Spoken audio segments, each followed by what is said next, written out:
रात का समय था और सारा अपने कमरे में अकेली बैठी थी। हल्की रोशनी में उसने अचानक अपनी आंखों के किनारे पर एक अजीब सी परछाई देखी।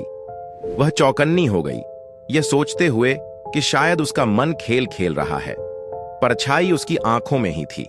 वह समझ नहीं पा रही थी कि यह कैसे संभव है। अगले दिन उसने अपने दोस्त रोहन को इस बारे में बताया।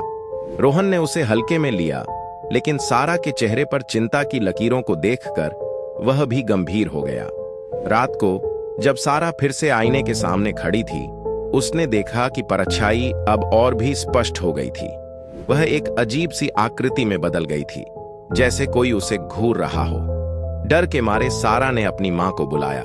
उसकी मां ने जब उसकी आंखों में झांका तो वह भी सहम गई। यह तो, उसकी मां ने कहा, लेकिन वाक्य पूरा नहीं कर पाई। सारा की मां ने एक पुरानी कहानी सुनाई कि कैसे उनके परिवार में एक बार एक लड़की की आंखों में ऐसी ही परछाई दिखी थी। वह लड़की कुछ ही दिनों में गायब हो गई थी।